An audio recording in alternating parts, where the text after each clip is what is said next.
आज के इस नए वीडियो में आप सभी का स्वागत है और आज मैंने टॉपिक सिलेक्ट किया है।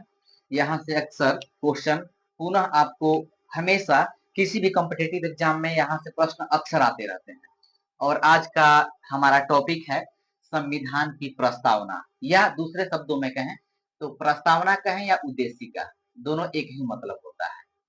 तो संविधान की प्रस्तावना सबसे पहले समझेंगे कि संविधान की प्रस्तावना का मतलब होता क्या है। इसको हम कह सकते हैं कि जो प्रस्तावना है ये संविधान का सारांश है। सारांश यानी कि छोटा रूप। अगर हमारे पास या किसी व्यक्ति के पास पूरे संविधान को पढ़ने का समय नहीं है, आप सभी को पता होगा कि दुनिया में सबसे बड़ा लिखित संविधान हमारे देश भारत का है। अगर किसी व्यक्ति के पास उस उतना समय नहीं है कि पूरे संविधान को पढ़ सके, तो इसीलिए संविधान की प्रस्तावना बनाया गया है ताकि हम सिर्फ प्रस्तावना पढ़ के हमारे संविधान की प्रकृति कैसी है, इसका नेचर कैसा है, इसको हम समझ सके। और सबसे पहले जब शुरुआत करेंगे तो संविधान की आत्मा किसे कहा जाता है? हमारे प्रस्तावना को, या भारत संविधान की प्रस्तावना को संविधान की आत्मा भी कहा जाता है। यहाँ से कंफ्यूजन नहीं होना चाहिए। कुछ बच्चे सोचेंगे कि अनुच्छेद 32 को आपने पढ़ा होगा कि अनुच्छेद 32 को संविधान की आत्मा कहा जाता है, लेकिन संविधान की आत्मा अनुच्छेद 32 को तब कहा जाएगा जब आपसे क्वेश्चन ये पूछे कि डॉक्टर भीमराव अंबेडकर ने संविधान की आत्मा किसे कहा है, तो उसका आंसर होगा अनुच्छेद 32। लेकिन आपसे सिर्फ ये पूछे कि संविधान की आत्मा किसे कहेंगे, तो ये संविधान की प्रस्तावना को कहेंगे। आगे देखते हैं। प्रस्तावना जो है अमेरिका के संविधान से लिया गया है। अमेरिका, याद रखना है, प्रस्तावना अमेरिका के संविधान से लिया गया है, जबकि प्रस्तावना की भाषा अगर पूछे तो ऑस्ट्रेलिया के संविधान से लिया गया है। प्रस्तावना पूछे सिर्फ तो अमेरिका, प्रस्तावना की भाषा अगर हमसे बोले तो ऑस्ट्रेलिया के संविधान से लिया गया है। आगे अगर प्रस्तावना के तत्व अगर हमसे क्वेश्चन ये पूछता है, और अक्सर पूछता भी है क्वेश्चन एसआई वगैरह में या बिहार पुलिस में, कि हमारे प्रस्तावना में कितने प्रकार के न्याय का वर्णन है, तो याद रखना है बच्चों, अगर हमसे न्याय पूछ रहा है तो 3 प्रकार का न्याय, सामाजिक, आर्थिक और राजनीतिक न्याय, 3 प्रकार का न्याय है। अगर हमसे पूछे कि हमारे प्रस्तावना में स्वतंत्रता कितनी प्रकार की है, तो याद रखना है स्वतंत्रता 5 प्रकार की है। स्वतंत्रता 5 प्रकार की, जिसका नाम है विचार, अभिव्यक्ति, विश्वास, धर्म और उपासना। इन पांचों का नाम भी याद रखना है। इसको तो याद रखना ही है कि न्याय 3, स्वतंत्रता 5, और इन पांचों का नाम भी अक्सर पूछता है हमसे, गलत सही में इसको पूछेगा। इसके बाद है समानता कितनी प्रकार के हैं, तो हमारे संविधान में समानता 2 प्रकार के उल्लेख है, प्रतिष्ठा और अवसर की समानता, 2 प्रकार की समानताएं हैं। इसके बाद सुप्रीम कोर्ट ने एक फैसला सुनाया था कि प्रस्तावना संविधान का भाग है।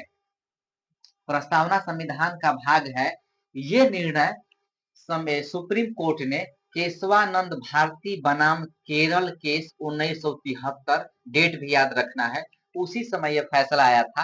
केशवानंद भारती बनाम केरल केस में 1973 में, उसी समय यह सुप्रीम कोर्ट का कहना था कि प्रस्तावना संविधान का भाग है।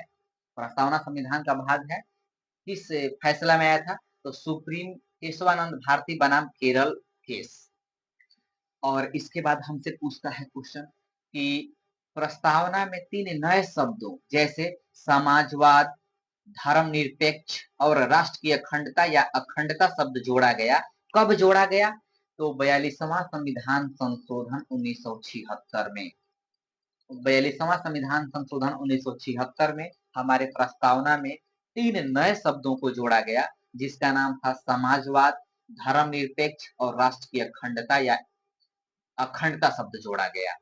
अब हमारे प्रस्तावना के बारे में कुछ प्रमुख विद्वानों का विभिन्न तरीके से कथन है, उन कथनों को हम देखेंगे। यहाँ से भी क्वेश्चन अक्सर पूछे जाएंगे। अगर पहला कथन आपसे पूछे कि प्रस्तावना संविधान की आत्मा है, यह कथन किसका है, तो यह कथन है पंडित ठाकुरदास भार्गव। बच्चों 4 कथन है और चारों कथनों को याद कर लेना है। प्रस्तावना संविधान की आत्मा है, ये कहे थे पंडित ठाकुरदास भार्गव। प्रस्तावना संविधान का परिचय पत्र है। परिचय पत्र याद रखना है। अगर परिचय पत्र पूछे तो ये बोले थे हमारे विद्वान एन ए पालकीवाला। परिचय पत्र अगर यहाँ से ट्रिक से याद करना चाहे तो प से परिचय पत्र और प से पालकी वाला। परिचय पत्र से पालकी वाला याद कर सकते हैं आप लोग। इसके बाद प्रस्तावना राजनीतिक कुंडली है। राजनीतिक कुंडली ये कहे थे के एम मुंशी। के एम मुंशी का कथन था कि प्रस्तावना राजनीतिक कुंडली है।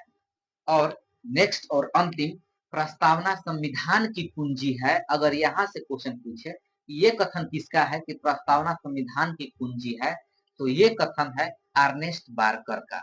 अर्नेस्ट बारकर का। और ये रहा आज का हमारा प्रस्तावना के बारे में। और हमको पूर्णतः विश्वास है अगर मैंने जितना पढ़ाया आप इसको अच्छे से कवर कर लेते हैं तो प्रस्तावना से संबंधित यहाँ से बाहर क्वेश्चन आपसे नहीं पूछा जाएगा। यहाँ से क्वेश्चन बाहर आपसे नहीं पूछा जाएगा। तो मैंने जितना आपको बताया इतने चीजों पर गौर करेंगे और आप इसका एक नोट्स बनाते चलिए। मैं आपसे बार बार आग्रह करूंगा एक नोट्स बनाते चले, ताकि जब कोई भी मैं टॉपिक पढ़ा रहा हूँ इसका नोट्स बन जाएगा तो आप इस नोट्स से पढ़िएगा, आपको सब क्वेश्चन लड़ेंगे यहाँ से। और प्रस्तावना से मैं फिर बोलूंगा यहाँ से बाहर क्वेश्चन नहीं आएगा। आप इतना ही कवर कीजिए, क्योंकि मुझे बहुत सारे एग्जाम का खुद अनुभव है। मैं अपने अनुभव के आधार पर इस बातों को बता रहा हूँ।